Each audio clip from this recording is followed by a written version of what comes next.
Time for the state of the county of Anderson, South Carolina, and we're talking about what's going on here in October. And I'm talking to Anderson County Administrator Rusty Burns. He's going to tell me all about what's happening here in the county and what we look forward to.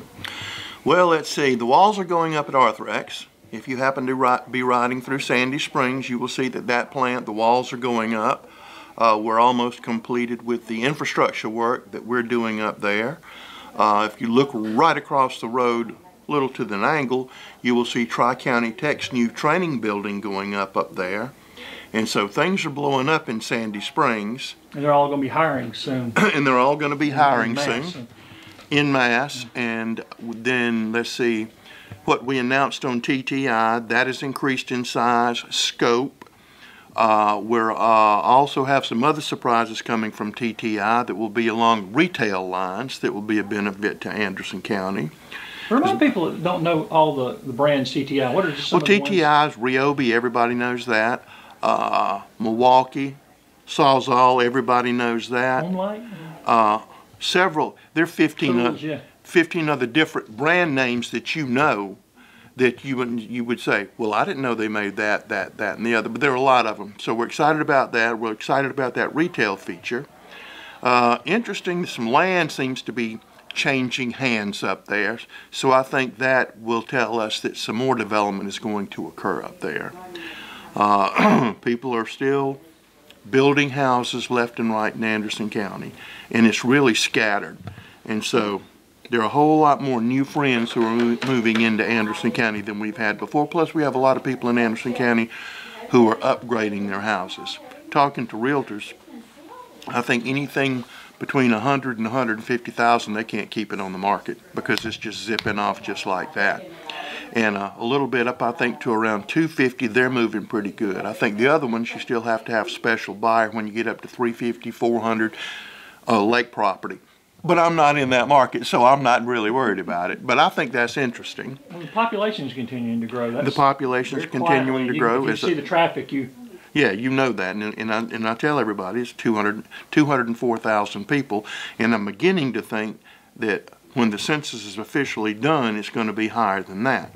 So we've got that. We announced a new industry up in Powdersville last week, aeronautics industry. They're going to hire around 31 people.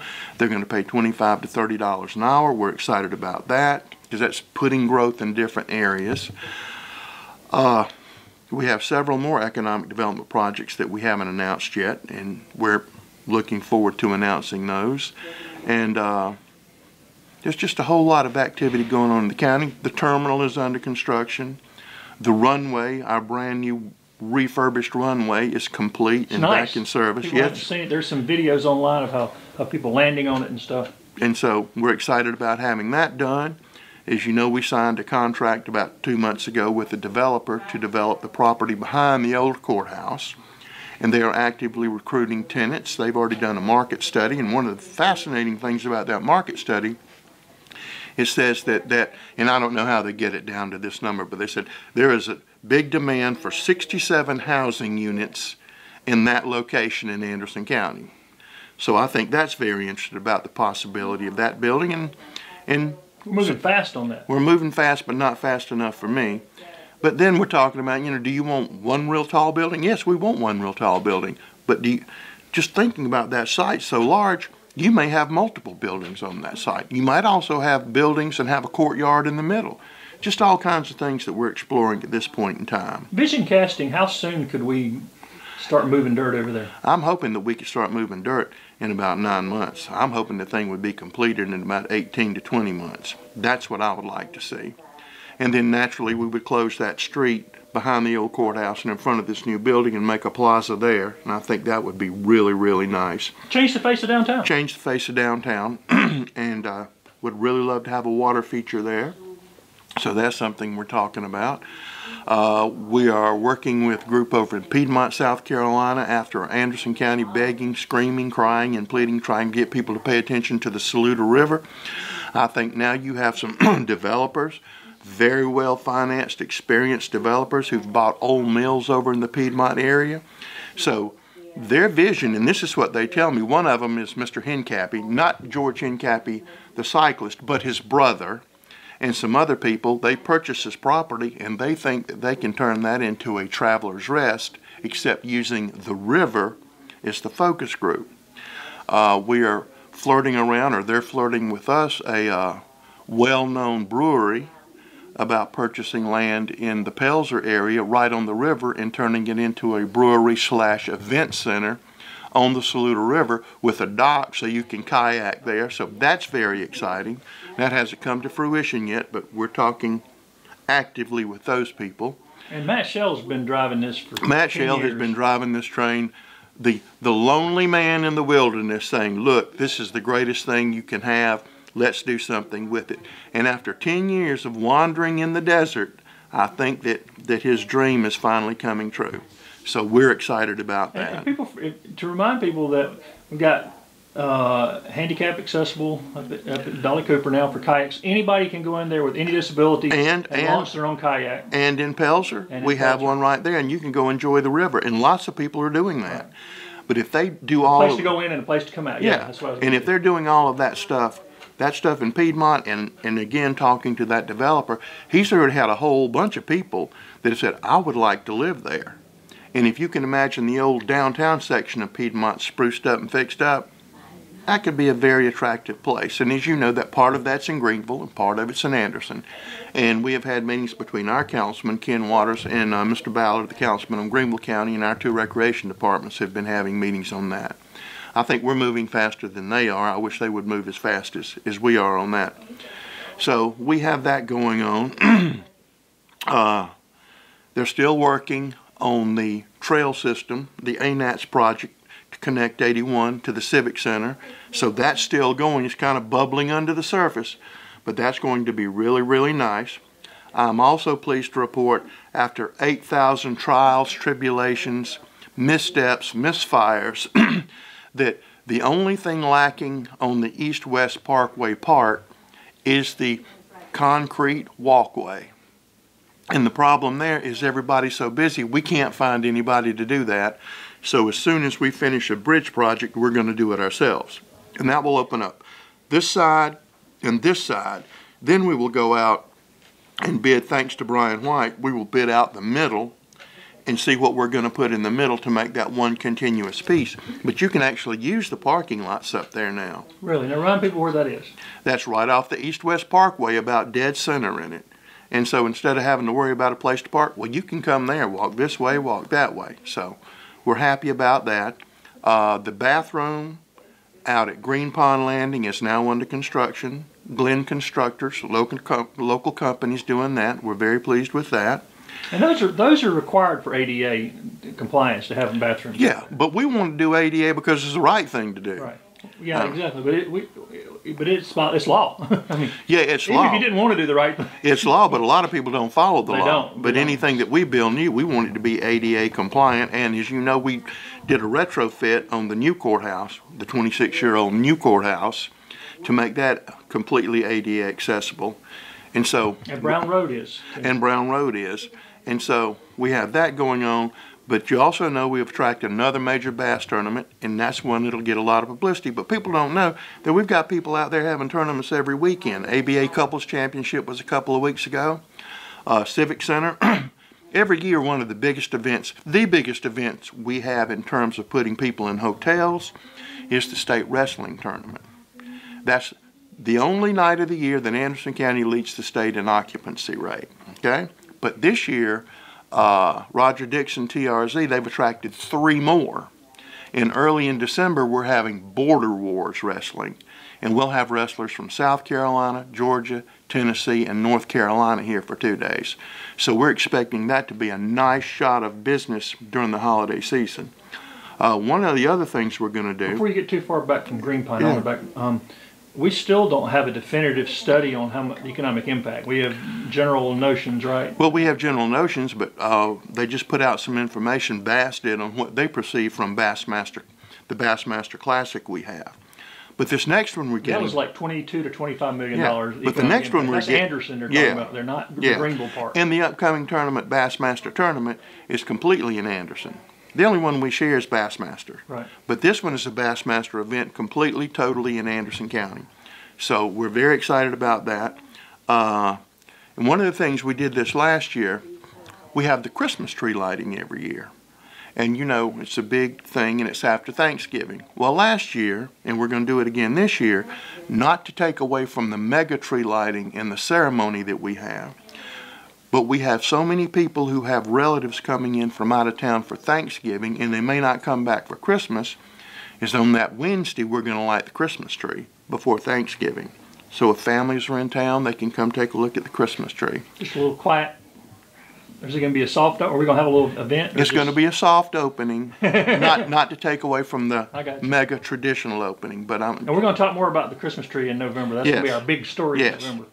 So we're going to be talking about that, and I'm trying to think of, there's so many other things going on in the county. Well, let's just remind people, just so they'll know, that before we do another one, there's 2 initiatives on the ballot. That one is on countywide sales of alcohol in restaurants. And one is an initiative on alcohol sales on Sunday, and that goes straight to the voters. The only thing council can do on that is allow it to be on the ballot, which they did. And they brought that up because they said they had constituents that were saying right across the street from them they were able to do it, but they couldn't because they were not. The city allows it, and most of the municipalities allow it. If you go to Pendleton or no, the only 2 places that allow it is the city of Anderson to a limited degree because you can't buy in grocery stores on Sunday. Right, grocery stores. I'm talking about in the restaurants. Yeah. In Pendleton, you can do everything on Sunday. Right. And one of the things is there's a steady traffic on Clemson Boulevard on Sundays going up there. And so that is straight referendum. What the voters decide, if they decide yes, then it becomes law in Anderson County. If not, it's not. The other one is an advisory. The other one is the hospitality tax, which is a 2% tax on prepared food and beverages, not on groceries or things like that. In unincorporated areas of Anderson County, because every town and city in Anderson County already has it.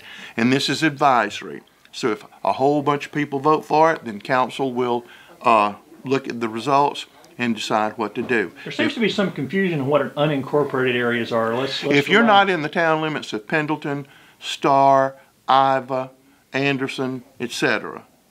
But you're talking about, you know, some people have raised the fact that it's not fair. Well, if you take Carson's and Tucker's, one is and one isn't. And then he said it didn't make any difference, his business one way or the other.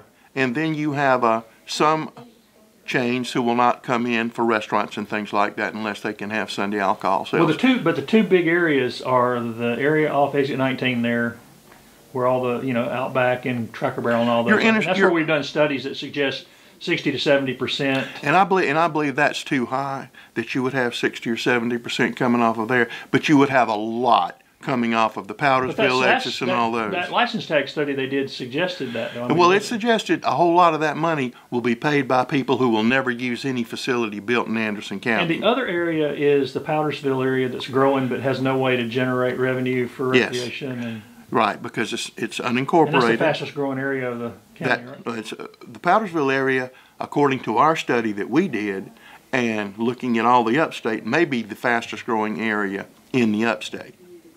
Because you think there's not a whole lot of land left in Greenville County, okay? Spartanburg, they're growing too. But that little Powdersville area with 3% growth rate, I mean, that's blowing up. And if you look at the number of houses that have already been through the process to allow to be built, or you try to get somebody to come to your house and build something and see how that goes, because everybody is busy and everybody's working. So yes, a lot of that money would go there. It would generate probably around $3 million a year, and that it can only be used for things that generate tourism dollars. It can't be used to do a bunch of things that people think it can. It has to be something related to tourism that will attract people from 50 miles away. Which includes recreation facilities. Because you can have tournaments, the Civic Center, which you would take some of that Civic Center debt off, because you could replace it with hospitality tax. But the way our new management group is going out there, we're seeing some real differences in the amount of money we have to subsidize the Civic Center, and I think that's only going to get better. Well, all the counties parks are in need. I mean, there's just a great need that eventually we're going to either have to find revenues from somewhere else if we can't do this. Well, I went out and looked at all of them, so I can tell you. And in order to keep up our parks, we need money. Now, people can vote for the hospitality tax or not. The county's neutral in that situation. But in order to, some revenue sources needed to maintain our parks. And I can tell you right off the bat, because of the way our economy is fixed now, and because of the new high-tech people coming in, the new high-tech jobs, and all of that, those people look for quality of life. I'm telling you, they look for quality of life. And that's what we want. We don't have to take anybody walking down the street anymore that says, look, I got 15 jobs and they're going to make minimum wage. Those days are gone. Did we do that a long time ago? We did, because we had to put people to work. Now we say, hey, what are you going to do? Well, you know, that meets our primary thing. My two things are that how much you get paid per hour, wage rate. And that's gone up about $2 in the last 6 or 7 years. Still not enough. The other one's how many children are on subsidized school lunch program. Nobody uses that one, but I do, because I think that's a real good indicator on how things are. It's still high, and that number needs to go down. And when you mention like high-tech companies, and particularly international companies, we're in a position now where we can ask, how are you going to go back to the community, as well as what can we do for you? And one of the things that, particularly on the international thing, they do look for recreation facilities. That's one. Yes, because they're coming from places with recreation facilities. They expect that. I mean, let's take Arthrex. Okay, they're building their own softball field and their own soccer field on their property. Okay. Right now, Michelin allows one of the soccer leagues to use their fields up there. If we had 10 more soccer fields right now, we would fill them up. If we had 10 more baseball, softball fields, we would fill them up. If you were out at the Civic Center last weekend or the weekend before, this is what you had. You had an event in the Civic Center. You had cross-country meet out there, which we're getting just about every weekend. You had 29 teams playing softball. No telling how many teams we had playing soccer. Then you had people over there looking at the ducks. Then you had people wandering around picnicking. The place was a madhouse.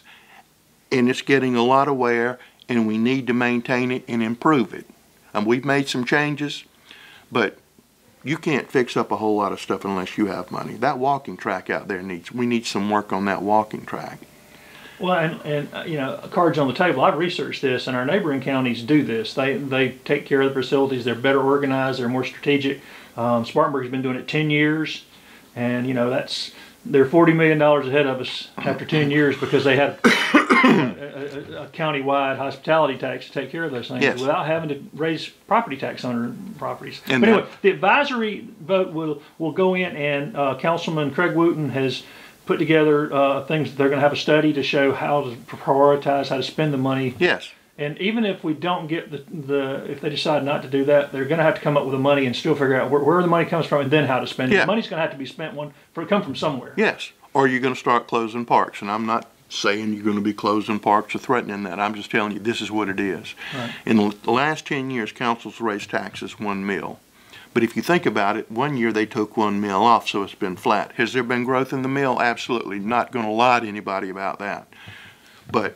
And people are confused, and we won't chase this rabbit too far down into the brush, but when they see their taxes, they're confused about what part's county tax and what part's school tax. And a very, very small portion of that is county tax. Right. You have 1,000 people, about 550 of them are law enforcement, and about 450, maybe a little more, it varies, work for the county. That's 1,000 people trying to maintain and take care of 204,000 people. So that's big responsibility. And there's just ways to address that. But we're not going to quit growing. And many of those services cannot be profitable by their very nature. No. You know, the law enforcement, you can't make a profit in law enforcement. No, you can't do that legally. No, not legally. And nobody wants to pave roads, right, unless they put a toll on it. And I don't think that we want to go in that direction. So, yeah. Some people want to run a jail, but a lot of those private jails cost more than if you built your own jail. And so that's another thing. We're still working through the criminal justice study to find out ways to see what we can do to reduce crowding in the jail, and eventually we're going to have to build a new jail. We know that. Sooner rather than later. Sooner rather than later. So. Also at the Civic Center, Duke's going to put a a place out there in case we lose power for? Well, it's going to be really a big battery, because the Civic Center is a regional emergency evacuation center. One thing people don't realize is whenever we have a snowstorm or bad weather and the power goes out, Duke Power comes out to that Civic Center and uses that as their base of operations. And we want them to use it as their base of operations, because that means they're in Anderson County and they're going to take care of Anderson County first. But that's going to be additional backup power in case we lose power at the Civic Center. So we're happy about that. We're letting them have the land. We're not buying. Yeah, it's a little small piece of land. So you've got that, and just a whole 18,000 zillion things going on in Anderson County. Tomorrow we have our Anderson Development Corporation of Anderson County meeting tomorrow. I mean, we'll probably have 200 companies there. It's a great way for everybody to get together and network. Bring in a speaker. People that don't know what that is, tell them what that is. Well, what that is a public-private partnership, primarily funded by private industry, to serve the needs of businesses here in Anderson County. Job training, job fairs, things like that, and also help us with recruiting new industries coming in. Because as you know, we have 2 people, and their full-time job is to take care of industries here in Anderson. Not go get anybody new, to make sure that we're taking care of the people that are here. So once you recruit them, you don't just forget about them? No.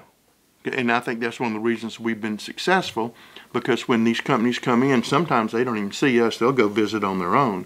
And they say, yeah, these people haven't forgotten us. As a matter of fact, they're with us every step of the way, and if we have a problem, they're right there to take care of it. We haven't lost a major player, have we? No. I mean, everybody does eventually, but I mean, in terms of... Yeah. There was a period where people were coming in and for 4 or 5 years and getting all the breaks and running to another county and doing it. Yeah, but that's another thing people always forget, that when we do this fee in lieu of taxes in order to be competitive, like in Georgia across the line, you don't pay any taxes for 10 years. But we put clawbacks in those agreements. So if you don't do what you say, then you're not going to get what we told you you're going to get. It's not just a flat giveaway, it's a contract between 2 parties. We'll allow you to do this if you do this for us. Plus, another thing that's very interesting is there are a lot of people buying property in downtown Anderson now. New investors coming in. Talked to Mr. Swenson, who's doing the Grouchos. He said he hopes it will be open November the 1st. You know, the church is moving down there on the corner, and there are a couple of other little retail operations that are looking to go there. Some land or buildings and land that have been in downtown Anderson forever are beginning to turn. People are buying them, putting things in there. So I think the more we can do out in the county, the more it's going to impact downtown. And we partnered with the city on the hotel, and we partnered with the city on the development of the Ferguson property, which is across the street, Old Murph's Grill, and that part of the world over there. So. And all those partnerships are going to really benefit from the Anderson Institute of Technology that's coming too. Can't wait for that to open up. That's next fall, so that's pretty far out, but I mean, that's one of the big players that we can promise people we can train what you want. Yeah, because it's going to be out there, and it's going to be right across the street from Tri-County Tech, and that's going to be awesome, because when we bring people into that show place and walk them right across the Tech, I mean, you know that we mean business and that we're here to take care of you. And that's another partnership that we have with School District 5, 4, and 3. And School District 1 and 2 have always been above and beyond the call of duty. I mean, they are remarkable. And now... And they just started that industrial place down at Belton High School. Belton Honeypath High School, that manufacturing program that they're doing there, that's awesome. Mm-hmm. That's amazing. That's really... forward thinking. And I know that the director of the Anderson Institute of Technology and also the folks at the Career Center, they will target training for these businesses. You don't have to just come in and take a generic, hey. Yeah. So. Just not wander down the street and say, well, we're going to teach you how to read a ruler or things like that. So I think it's going to be different. And it will truly be the first industrial high school in South Carolina. Georgia has several. And it's made a big difference in those areas. And it's going to be great that it's here in Anderson County. Plus, we continue to work with every town in Anderson County on different projects and things like that. We have a little announcement in Pendleton at 3:30 Friday afternoon where they're going to open up the Clemson Rv Park to cash in on people coming to the Clemson football games. But while they're cashing in, they're paying taxes and doing everything in the town of Pendleton. And instead of running into Clemson, they'll probably be doing a lot of shopping in Pendleton. So we're kind of excited about that. And I'm very excited about the girls softball program at Clemson University. I've wanted to see that forever. But what's good for us is it's going to take up a lot of parking. So those people are looking for places to go. So we're working with them, working with Pelzer on ordinances and things like that. I always work with West Pelzer, helping Williamston out, doing stuff with Belton, just trying to make sure that we take care of the whole county, or at least serve as a resource for things that everybody in the county needs. Well, last question, something everybody needs, and I know y'all feel it more here. How's the elevator repair looking? Some of us are in better shape. Some of us have started coming up the back elevator, and allegedly it will be finished by the end of October. And the reason I know that today, because we checked, because we have to send out some public notices on ordinances for our council meeting on November the 6th.